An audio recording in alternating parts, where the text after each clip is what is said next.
दांत वाली बहू। रंजना कभी ब्रश नहीं करती थी। उसे कितनी बार उसके माँ बाप ने डांटा, लेकिन उसका कोई असर उस पर होता ही नहीं था, जिस कारण से उसके दांत पीले पीले हो जाते हैं। शादी के बाद। अरे बहू, वैसे तो तुझ में कोई कमी नहीं है, पर तेरे दांत इतने पीले कैसे हैं बेटा? कैसे मतलब? कोई सर्जरी थोड़ी ना कराइए। वो तो क्या नाम, मैं ब्रश नहीं करती थी तो पीले हो गए। अब क्या करूं? आप कहें तो लाल करवा लूं या फिर काले?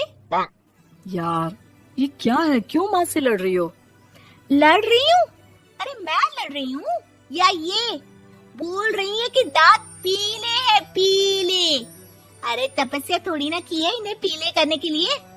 बकायदा ब्रश नहीं किया है 20 साल तक, तब जाकर। छी, कैसी बात कर रही हो? ये उस वक्त तो पीले नहीं थे जब हम लोग तुम्हें देखने आए थे।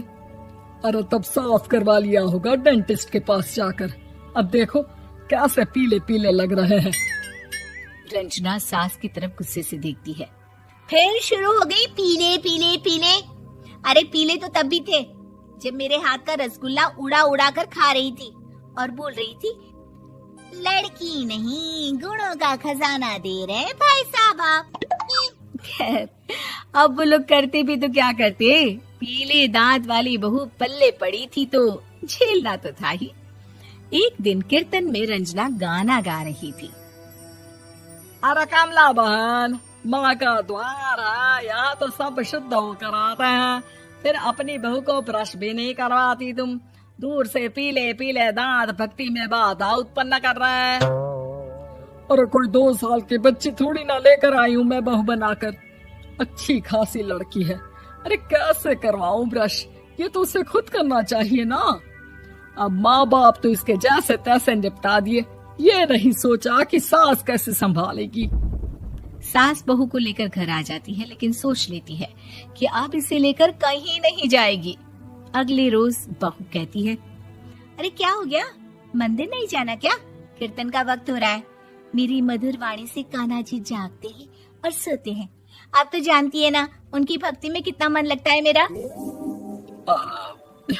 वो क्या है ना, तबीयत ठीक नहीं लग रही है मेरी, आराम करूंगी मैं। तबीयत ठीक नहीं लग रही? अभी तो मिथुन के गाने पर नाच रही थी आप, और अब बोल रही है कि तबीयत ठीक नहीं लग रही। अरे भक्ति में मन लगा लो सासू माँ, ऊपर जाना है, क्या मुंह दिखाओगी आप? हाँ?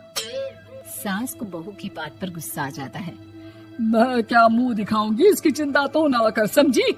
अपने मुंह की चिंता कर, जो ये पीले पीले दांत लेकर हर जगह पहुंच जाती है। पता है लोग कितना मजाक बनाते हैं। ना जी ना, मैं नहीं जाना कहीं तेरे साथ। तो ये बात है, कोई ना, मत जाओ, मैं अपने कमरे में ही बैठकर भक्ति कर लूंगी।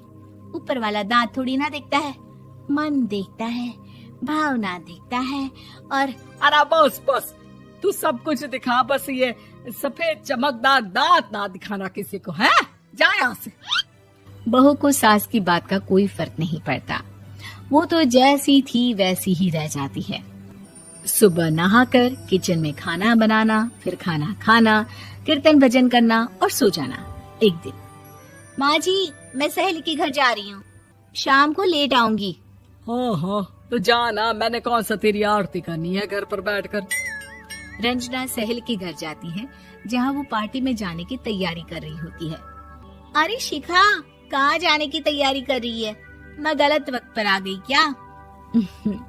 अरे नहीं यार, उल्टा सही वक्त पर आ गया। मैंने ये साड़ी और ज्वेलरी निकाली है यार, शाम को इनके ऑफिस की एक पार्टी में जाना है। बताना कैसा लग रहा है ये सब? नहीं यार, इस ड्रेस के साथ तो वो वाली ज्वेलरी अच्छी लगेगी।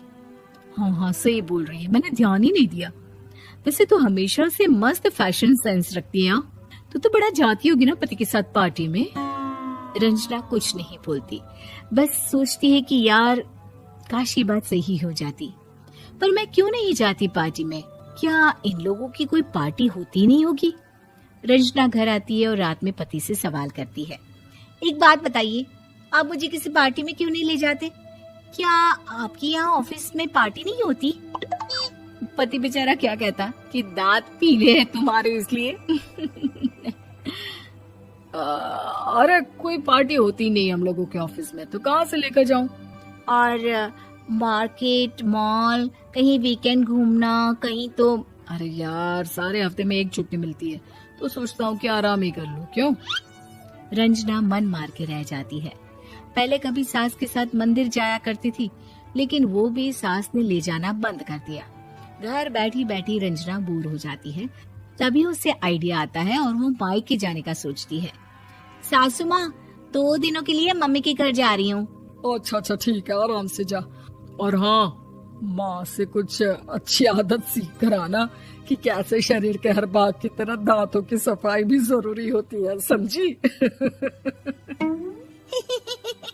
शुरू हो गई ना आप। वो लोग आपकी तरह नहीं है कि छोटी छोटी बात का बतंगड़ बना दे। उन लोगों के लिए मैं मायने रखती हूँ, ना कि मेरे पीले पीले दांत। रंजना माँ को बिना बताए उन लोगों को सरप्राइज देती है, लेकिन जैसे ही वो दरवाजे पर पहुंचती है, अंदर देखती है कि घर वाले कहीं जा रहे होते हैं। अब माँ, काश रंजना दीदी के दांतों वाली प्रॉब्लम नहीं होती, तो वो भी हम लोगों के साथ चलती ना बुआ जी की बेटी की शादी में।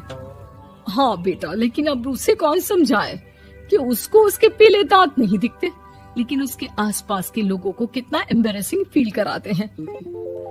मुझे तो कितनी बार उसके स्कूल की टीचर ने शिकायत की कि उसके साथ कोई लड़की बैठना भी नहीं चाहती, और ना ही कॉलेज में कोई उससे बात करना चाहता था। लेकिन पता नहीं क्यों उसे ये बात समझ में ही नहीं आती। कोई कमी नहीं है उस लड़की में, बस यही कि दांत पीले हैं। वो तो भला हो जीजा जी और उनकी माँ का, जो दीदी को जैसी है वैसे ही रखा हुआ है। रंजना को अपने घर वालों की बात सुनकर बहुत दुख होता है। वो सोचती है कि वो क्या करे, लेकिन फिर वो सीधा डेंटिस्ट के पास जाती है, अपने दांत चमकाती है और कसम खाती है कि वो रोज ब्रश करेगी। अरे क्या हो गया? तुम तो 2 दिनों के लिए गई थी ना, पर कोई ना, अच्छा है, चलो आ गई तो। रंजना सास के सामने आकर खड़ी हो जाती है और पूरी स्माइल करती है, उसके चमकदार दांतों को दिखाती हुई। हैं? चले मंदिर। माँ, मुझे माफ कर दीजिए, मैंने आप लोगों को बहुत एम्बैरेसिंग फील करवाया। मैं आज से रोज ब्रश करूंगी।